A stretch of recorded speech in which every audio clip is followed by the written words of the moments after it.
Soy Fernando Díaz Villanueva, hoy es 28 de febrero de 2019 y esto es La Contracrónica.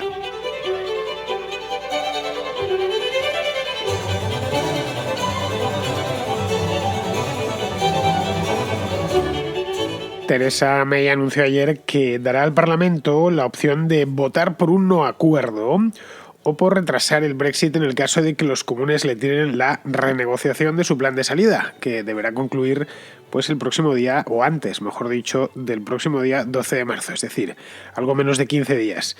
Esto viene a demostrar que no tiene todas consigo, es decir, si tiene que relajar esta decisión hacia abajo, ya me declaro incompetente completamente, además de declararse como tal, es que lo ha sido a lo largo de los últimos meses y en grado extremo, pero bueno, que ha decidido que tomen la decisión otros, que como no se ponen de acuerdo, bueno, pues que se terminen poniendo de acuerdo ellos y que después se lo digan.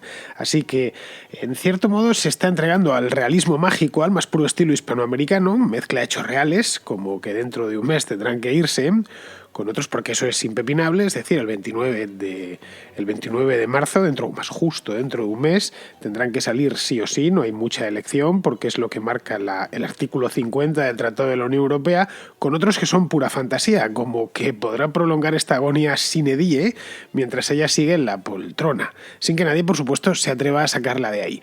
Es decir, se maneja ahora mismo en una serie de categorías que algunas son reales y otras son puramente imaginarias y solo habitan dentro de su propia cabeza. Esta posición, en definitiva, de estar en todos los sitios y en ninguno a la vez, una posición tan propia de Theresa May, y no solo de ella, también de muchísimos políticos, tiene evidentemente sus riesgos. Riesgos que supongo que sus asesores o ella misma, que lleva mucho tiempo en esto, ya habrán descontado. Básicamente, que todo acabe como el Rosario de la Aurora, que es como parece que va a acabar si las cosas siguen de esta manera, siguen como hasta la fecha. La verdad es que viendo un poco así, de manera general, cómo se ha desarrollado esto del Brexit, lo que se puede concluir es que no podía acabar de otra manera en una casa de locos como la que se ha convertido el Reino Unido a lo largo de o la política, mejor dicho, el Reino Unido a lo largo de los 2 últimos años. Vamos a verlo.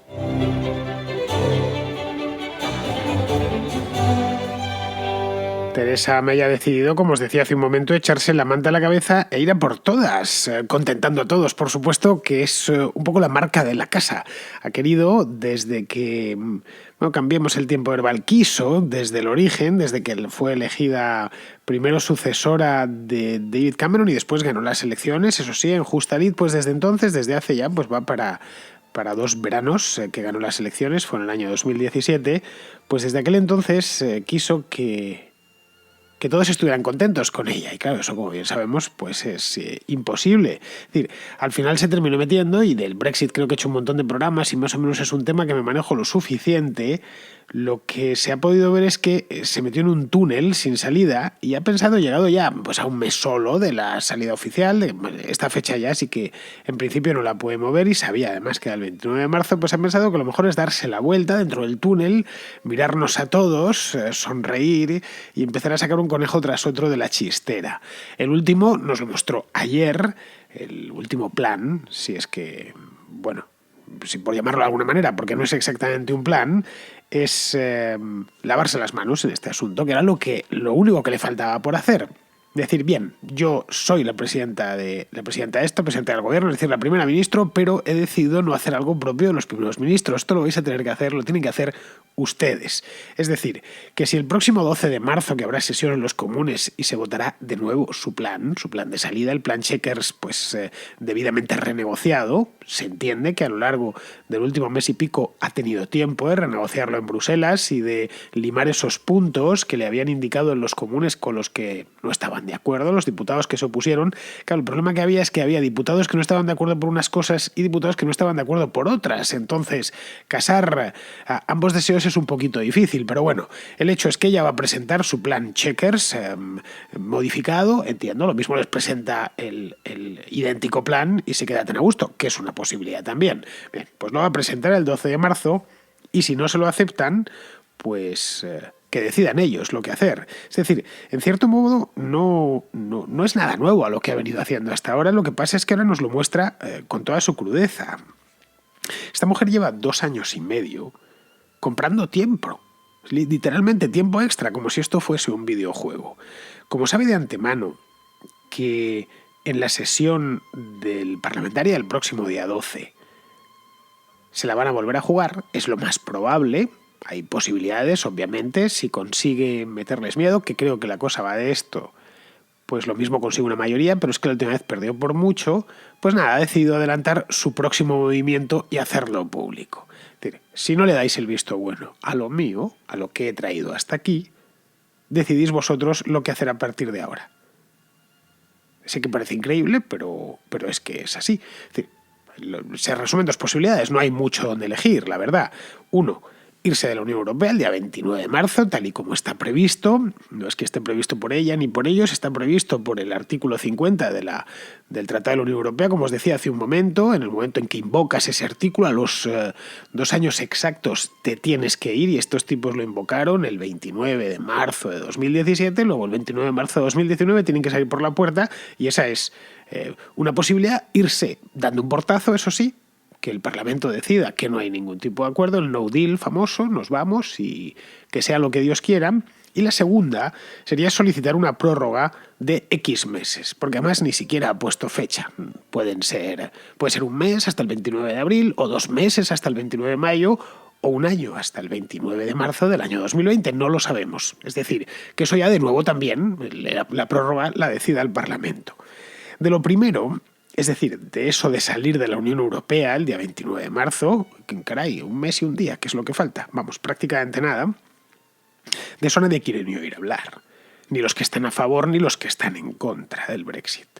O prácticamente nadie, evidentemente siempre hay algunos que dicen, no, esto ha sido el mandato de los ciudadanos y tenemos que llevarlo hasta sus últimas consecuencias. Y sus últimas consecuencias son, en lugar de meternos un tiro en el pie, cosa que ya hemos hecho, es meternos un tiro en cada pie y además uno en las manos. Bueno, que sería salir sin ningún tipo de acuerdo, teniendo en cuenta lo imbricada que está la economía británica dentro de la europea, que es que no llevan 2 años en la Unión Europea, llevan casi 50. Entonces, esto cambia sustancialmente el asunto, o el asunto de salida, por lo menos. Bien, las razones por las cuales irse sin acuerdo es necesariamente malo son fáciles de imaginar. Esto implicaría que cayese una frontera dura en el Canal de la Mancha, en todos los puertos del país y, por supuesto, y sobre todo, en Irlanda del Norte, que es como el coco. El asunto irlandés, os lo vengo diciendo desde hace 2 años, desde que empezaron las negociaciones, porque el Brexit sí que vengo desde el año 2016, dando la paliza con él. Pero del asunto de Irlanda creo recordar que lo traté por primera vez, no sé si fue en abril de 2017, acababan de empezar a negociar y bien, los observadores más avisados ya lo habían visto. Al final todo es negociable menos esto. Esto va a ser el gran escollo en el que se van a encontrar los unos y los otros, especialmente los unos, es decir, especialmente los británicos, donde ahí tienen un problema serio. Bien, en el caso de que cayese una frontera dura entre el Reino Unido y el resto de la Unión Europea, durísima, estoy hablando, que pasase a ser un país extracomunitario a todos los efectos, como lo es, qué sé yo, Rusia o Turquía o los Estados Unidos, bueno, en ese caso se armaría un buen caos durante días o semanas, que afectaría también a la Unión Europea, lógicamente, porque no dejan de estar ellos dentro del pegados y tener, de la misma manera que la economía británica está muy imbricada dentro de la europea también dentro de la británica. Y esto previsiblemente se lo hagan pagar porque Bruselas tiene probablemente a los burócratas más vengativos, fríos e inmisericordes de toda la historia de la burocracia. Así que en el caso de que hagan esto, que se vayan preparando, porque hasta ahora se han portado, creo yo, de una manera cínica, porque son cínicos de naturaleza estos bruselinos, pero de manera educada. Como cometiesen este error, se podrían ir preparando porque ya no les pasaría ni una. Bien, en ese caso, que sería grave porque quedarían en el aire muchísimas cosas. Quedarían en el aire acuerdos como este que les costó su tiempo alcanzar, este de los comunitarios en el Reino Unido y los británicos en la Unión Europea. No me voy muy lejos, hay un montón de oyentes de este programa que no sé cuántos sois, pero sé que sois muchos porque me dejáis llamadas y porque me escribís, que vivís en el Reino Unido, en todas partes, en Londres, algunos en Escocia, en Gales, etcétera, y que trabajáis allí, sois españoles de nacionalidad, otros que que sin ser españoles, bueno, pues son de otras partes de Europa, que son franceses, etcétera, que el Reino Unido, en una palabra, hay 3 millones de comunitarios. Y fuera dentro de la Unión Europea hay 1 millón de británicos. Eso llevó tiempo llegar a un acuerdo más o menos razonable para ambas partes. Bien, pues esto se quedaría en el aire y habría que ver cómo se ajustaría de manera bilateral después. Luego, lo de las empresas conjuntas, que hay un montón de ellas, la más famosa, por lo menos en España, es IAG, que es International Airlines Group, en la que está subsumida Iberia, pues se las verían negras. Afectaría, de hecho, a la producción industrial británica de una manera dramática, ya que, bueno, y a la europea también, pero sobre todo a la británica, ya que muchos de sus productos son bienes intermedios que se envían a otras partes de la Unión Europea, a otras factorías, en procesos productivos mucho más complejos. Por ejemplo, las alas de los aviones Airbus. Cualquier avión Airbus que vayáis, las alas las hacen en Bristol, en una factoría con la última tecnología de fabricación de alas que tienen los de Airbus allí. Y esto los suben en un beluga de esos y los mandan a Toulouse o Hamburgo a que ensamblen el aparato completo. Bien, como veis, automáticamente no es que se paralizaría esa actividad, pero pasarían a estar empresas como Airbus pasaría a tener una parte de su producción importante, además, porque los aviones no se pueden mover sin alas, fuera de la Unión Europea, con todas las consecuencias de tipo aduanero, etcétera, que eso implica. Vamos, que no es precisamente una broma, que el asunto tendría unas consecuencias económicas directas, vamos, directísimas, que los británicos saben, que los europeos saben, pero que a pesar de todo, en el Reino Unido no se lo han terminado de tomar de todo lo serio que tocaba esto, porque estamos a un mes y aún no han decidido la manera en la que quieren salir. Bien, esa sería una opción, salir por las malas, ya, como os he dicho, no lo contemplan. Y la otra opción, que sería la de solicitar una prórroga. En principio, indefinida, pero claro, eso presenta algunos problemas. Por lo menos un par de ellos.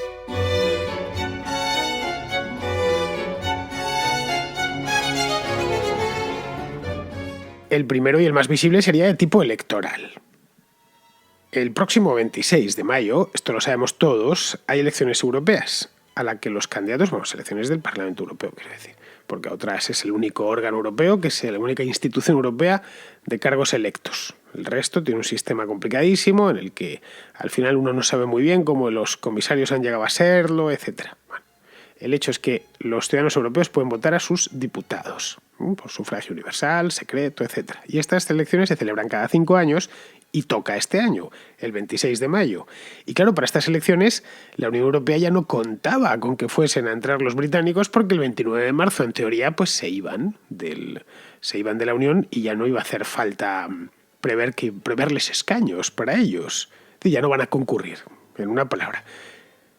De hecho, los 73 escaños británicos que le correspondían al Reino Unido ya se los han repartido entre otros miembros. Han quitado unos cuantos, pero otros han ganado. España, por ejemplo, ha ganado 5 escaños con respecto al año 2014. En aquel entonces tenía 54 y desde este mes de mayo va a tener 59, porque se ha quedado con 4 escaños con 5 escaños, que han quedado libres a raíz de que los británicos se iban.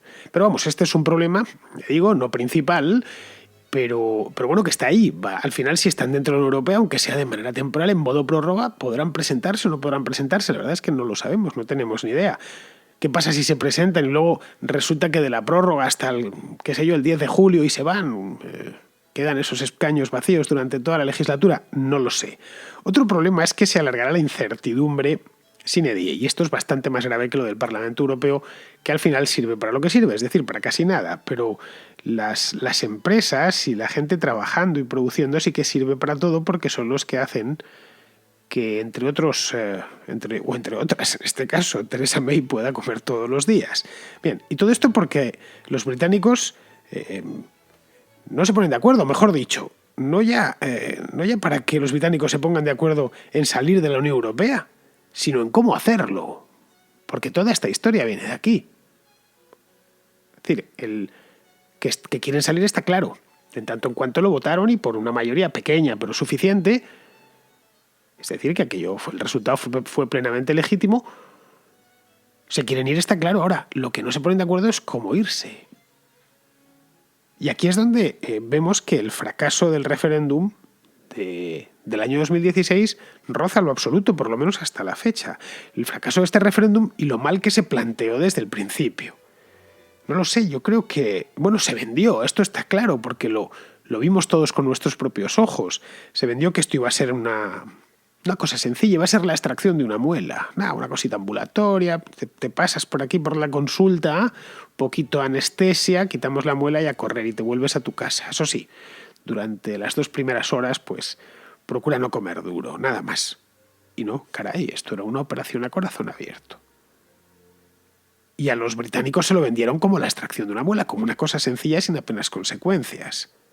Se apeló, esto ya lo he comentado aquí, se apeló muchísimo a la emocionalidad y a los fantasmas de esa parte de los británicos, que no es que se consideren diferentes a los continentales.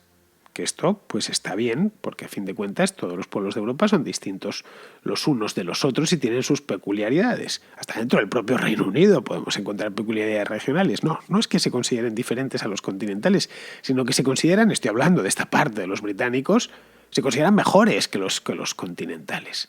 Y a eso era lo que apelaba buena parte de la campaña. De ¿por qué tenemos que estar con estos tipos si nosotros somos mejores que ellos? Y además pues están viviendo a nuestra costa, en fin, toda la morralla intelectual e ideológica que en buena medida apoyaba la causa del sí. Y a mí me da mucha pena porque si bien yo he sido siempre personalmente simpatizante de descremar la Unión Europea todo lo posible desde el punto de vista administrativo, claro, todas esas exhibiciones de patrioterismo barato me enferman, sea en el país que sea, incluido por supuesto el mío. Así que yo lo estaba viendo a lo largo de aquella campaña en 2016. Seguía la televisión inglesa, podía ver sus periódicos, por supuesto, y hasta me daba un poco de rabia. Me decía, bueno, un país tan inteligente, con gente tan culta, ¿cómo puede haber caído en... ¿Cómo les puede estar comiendo el coco esta gentuza? Que les pasea la bandera, se la restriega por la cara, etcétera, ¿no? Gran Bretaña despierta, estos tipos os están tal, bueno, una cosa horrorosa. No lo sé, quizá antes de preguntar en aquel referéndum debieron especificar que era o quedarse con todas las consecuencias o irse con todas las consecuencias, tal vez, si se lo hubieran puesto así. Bien, si nos vamos, pero nos vamos para todo, que lo sepáis. Es decir, se van a ir literalmente, se va a quedar partido el país porque tendremos que poner una frontera en Irlanda del Norte, etcétera, etcétera. Y que no lo dijesen los políticos en campaña, sino que lo dijese la autoridad electoral. O no lo sé, tal vez introducir una tercera opción que incluyese el acuerdo de salida, un acuerdo ya prepactado. Pero claro, yo creo que a negociar un acuerdo de salida, Bruselas no hubiese aceptado, como es lógico. Mira, vamos a ver si hacemos un referéndum, pero antes vamos a negociar esto para nosotros poderlo presentar como una de las opciones. Pues les hubiese dicho la peineta en Bruselas como era previsible, ¿no? Eso lo haría todo el mundo. Claro, en principio la idea de dar una prórroga breve a los británicos no les parece mal en Bruselas. Puestos en este punto, claro. Y bueno, según están las cosas, estamos ya pues casi en el mes de marzo prácticamente y no se terminan de aclarar. No lo sé, quizá así, puestos ante el precipicio, los más partidarios de salir, los brexiters, se avengan a razones y acepten la oferta de May, que por cierto no está nada mal. Es muy superior a lo que ellos hubiesen obtenido hubiesen soñado siquiera hace 4 años. Claro que eso es posible, pero poco probable porque lo que muchos del ala dura, lo que buscan es una salida dura, acorde a su posición, que les llene de razones para soltar todas las amarras que les unen con el continente. A ver, esto no lo dicen así de claro, ni por la televisión, ni por supuesto en el Parlamento, se cuidan muy mucho, pero por su manera de actuar se delatan a sí mismos. Es decir, que están buscando un conflicto final irresoluble que termine por alejarles definitivamente que rompa cualquier tipo de vínculo que puedan tener con el resto de Europa. Al final, como ya he comentado en otras ocasiones, el Brexit, más que romper Europa, ha terminado rompiendo el propio Reino Unido. Y especialmente rompiendo el Partido Conservador. que, como sabemos, está librando una batalla sangrienta, más que batalla, una guerra civil con muchas batallas. Se están sacando los ojos entre ellos. Los ministros más intratables, los más duros de entre los duros, son 3 tipos, 2 tipos y una tipa. Son Amber Rudd, que es la ministra de Trabajo, David Gauke, que es el ministro de Justicia, y Greg Clark, que es el ministro de Negocios e Industria. Sí, se llama así, Business, el ministerio que se llama de Negocios. Bueno, estos se han abonado a lo de la prórroga, cuya idea, curiosamente, lanzó una diputada laborista, una diputada muy famosa allí que se llama Yvette Cooper. Bueno, esta fue ministra con Tony Blair y con Gordon Brown en el pasado. Es una laborista muy, muy célebre allí. Una mujer además joven, que le queda mucha carrera por delante y además tiene mucha por detrás. Bueno, como veis, es de locos, anda todo revuelto. Y por si eso fuera poco, hace 2 días, Jeremy Corbyn, líder del Partido Laborista, salió con la idea de repetir el referéndum. De vale, bien, no, ni prórroga ni nada, vamos directamente a repetirlo porque esto no funciona. Es decir, si no se consigue salir de manera pactada, con el Chequers o con otro plan, pues propone que se celebre una nueva consulta. Ojo, en principio puede parecer descabellado, pero según están las cosas, no es la peor de las ideas, ¿eh? Un segundo referéndum desatascaría el asunto de manera definitiva, porque ahora, a diferencia de hace 3 años, sí podrían incluir en la papeleta las 3 opciones. Es decir, o salir por las bravas, o quedarse, y esto solo ha sido una falsa alarma, que la olvidaremos, nos lambremos las heridas y aquí paz y después gloria, o irse con el plan ya acordado con Bruselas, que supone, pues lo que supone ya lo sabemos, y lo saben mejor ellos que nosotros porque les están machacando a todas horas por la televisión, la radio y los periódicos con esta historia. Supone permanecer parcialmente en la Unión Aduanera y aquí además contempla la salvaguarda irlandesa, para que no haya que volver a instalar los puestos fronterizos entre las 2 Irlandas, que es algo que temen bastante tanto los irlandeses del sur como los del norte, y sobre todo que supone violentar un acuerdo de paz de hace ya 20 años. Eso sí, en el caso de que decidan largarse, que sepan lo que hay, que decidan quedarse, también tienen que saber lo que hay, y en el caso de que la gente decida votar por la opción Chequers, la opción, es decir, ni una cosa ni la otra, tienen que saber que eso tiene un coste, que va a ser el coste de colocar una aduana entre el Ulster y Gran Bretaña. Pero no se puede tener todo en esta vida. Por de pronto esperemos al 12 de marzo a ver qué pasa, pero vamos, se haga lo que se haga, salida sin acuerdo, prórroga o segundo referéndum, lo que es seguro es que este año habrá elecciones. Eso casi os lo puedo garantizar. Unas elecciones, además, a las que May, por vergüenza torera básicamente, no se podrá presentar.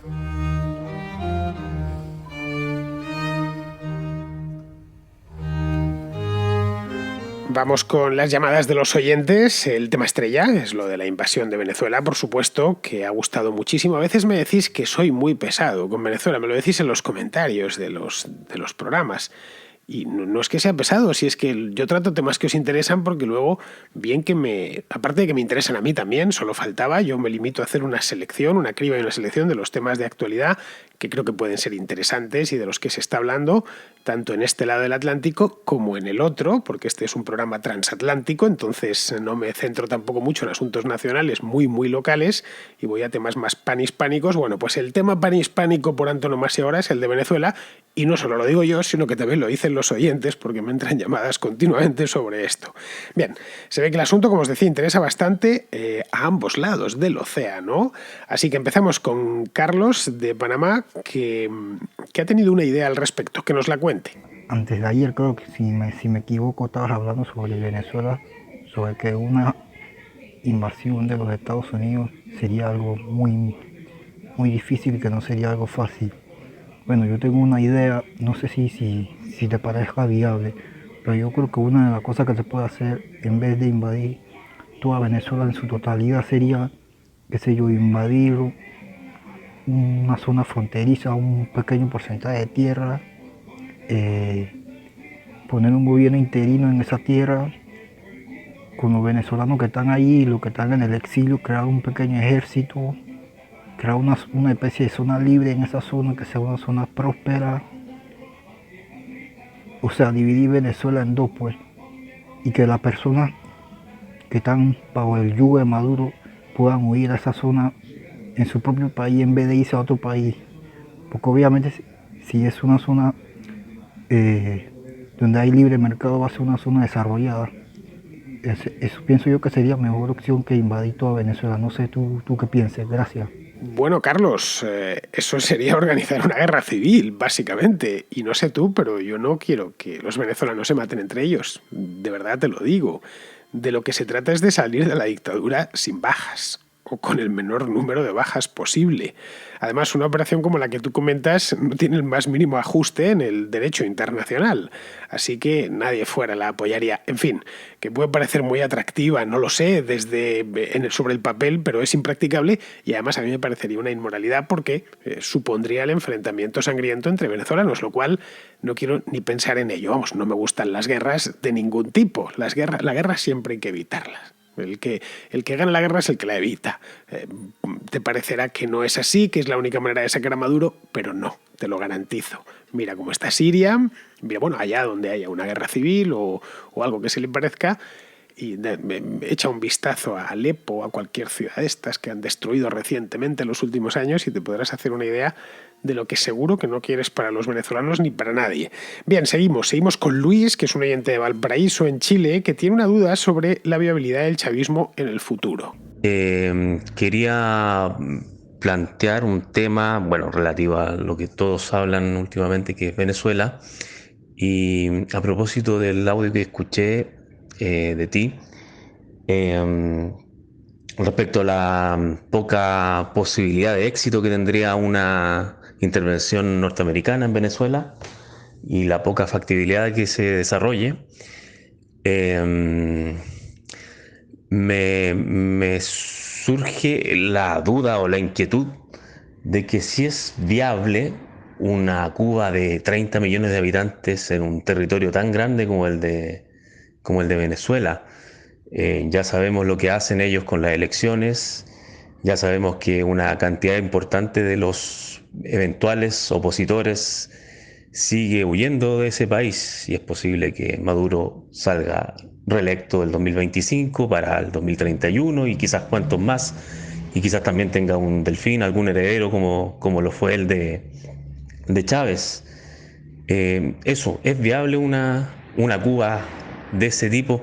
Considerando que también Cuba ya no es, al parecer, no es lo que era antes, está como yendo mutando hacia un comunismo a la China, un comunismo con un gato que pretende cazar ratones, eh, quedando de manifiesto que el comunismo tal como lo conocemos está quebrado, es un fracaso. Pues no, Luis, no lo es. La Cuba castrista es un producto de su época, de la década de los años 60. Se puede adaptar el castrismo a otra época y a otro país, que es en lo que ha consistido en esencia el chavismo. Ahora bien, la cuestión es, ¿por qué ha sobrevivido el castrismo 60 años? Es una cuestión interesante, ¿eh? Pues por dos razones fundamentales, dos grandes razones. La primera es porque se apoderaron del país, de todo el país, hace ya 6 décadas, hace mucho tiempo, en plena Guerra Fría, invirtiendo una cantidad de recursos en ello. Recursos que les proporcionaba la Unión Soviética. Luego ya cuando la URSS cayó, en 1991, pues aquello ya iba en piloto automático y era muy difícil de revertir. Esa es la primera. La segunda razón es que es una isla en los trópicos. Parecerá una tontería que esté en los trópicos, pero no lo es. Tienes una isla, lo cual impide que ya per se impide que la gente huya o que huya fácilmente, o por lo menos que huya en masa, y que esté en los trópicos ha permitido que no se hayan muerto de hambre y frío. Este mismo experimento, pues hecho en un país centroeuropeo, hubiera sido más fastidioso. De hecho, el socialismo en Europa Central no duró 60 años, sino que duró 40, y en el momento en que, antes de que cayese la Unión Soviética, más, duró 40 con el ejército rojo allí estacionado. Venezuela está en el trópico, eso es cierto, pero no es una isla. Y sobre todo carece de los recursos con los que contó Castro de 1959 a 1991. Bien, vamos ahora con otro oyente, este se llama Alejandro, que aborda este mismo tema desde otro flanco. Fernando, buenos días, ¿cómo estás? Acabo de escuchar tu programa de por qué Estados Unidos no debería invadir Venezuela. Y yo también comparto contigo la opinión de que cada vez falta menos tiempo. Pero En estos días hablaba con alguien y me decía, ¿y esa misma situación no sucedió antes ya con Corea o tal vez con Cuba? Que falta muy poco tiempo y al final se lograron escolar a, en un rincón y pasar años y décadas sin que lleguen a una solución definitiva. Más o menos te he respondido con lo que decía antes.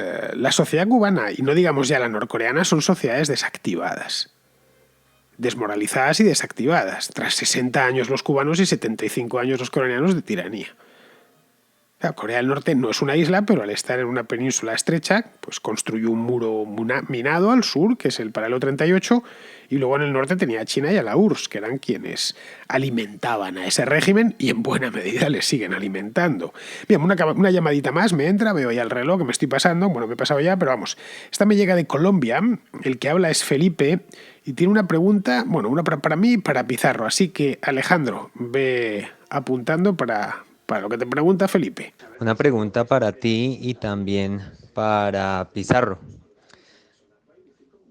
¿Qué decirle a una persona que reiterativamente anda diciendo que la cantidad de muertos que tiene a su espalda el comunismo no es tal, que no son más de 100 millones de muertos?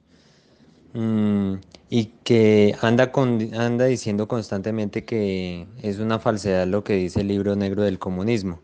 Muchas gracias y un saludo desde Colombia. Pues mira, Felipe, el libro negro del comunismo es una obra muy bien informada.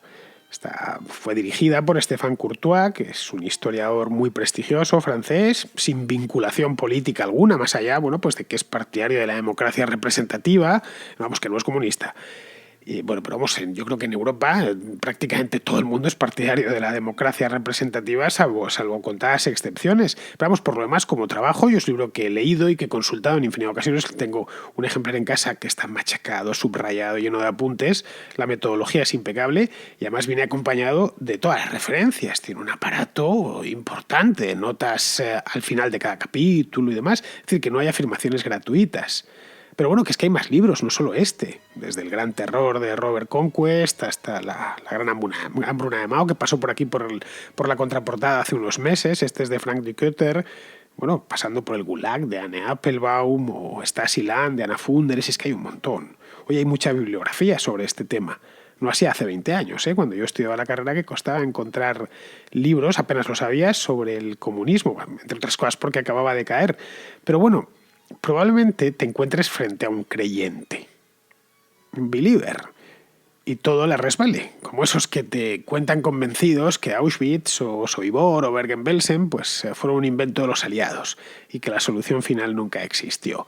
Claro, frente a estos tipos, pues ¿para qué vas a ponerte a razonar si son creyentes? No hay más. Pues pasa un poco lo mismo con estos que te vienen a decir que las cifras que aparecen, o las cifras de los muertos en los gulags, por ejemplo, pues son un invento del imperialismo y tal.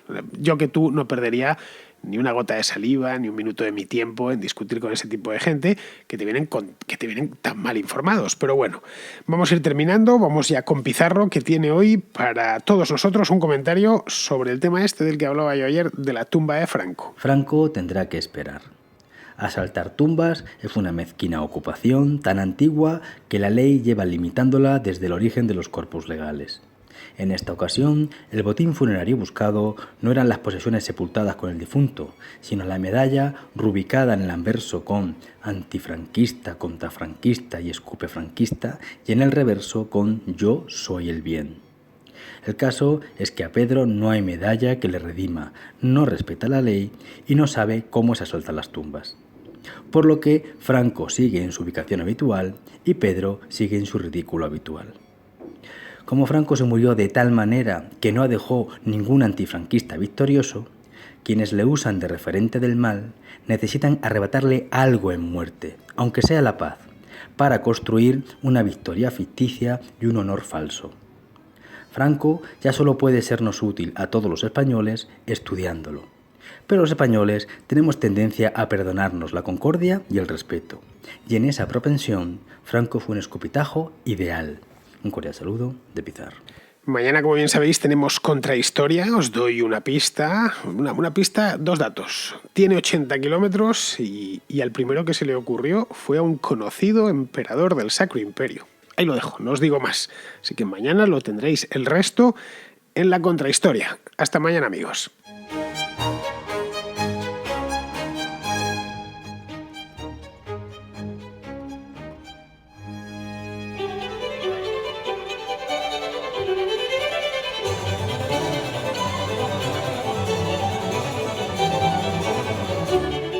La Contracrónica y la Contrahistoria son 2 programas de radio independiente que existen gracias a sus oyentes. Si te gustan, puedes patrocinarlos. Lo puedes hacer de 2 maneras, a través de patreon.com/Díaz Villanueva o instalando la aplicación de iVoox en tu teléfono y pulsando la tecla Apoyar. Solo por ser patrono podrás escuchar El Contrapunto, un programa musical distinto a todos los demás. Pero, sobre todo, hazte patrón para que la Contracrónica y la Contrahistoria se sigan emitiendo por los siglos de los siglos. Amén.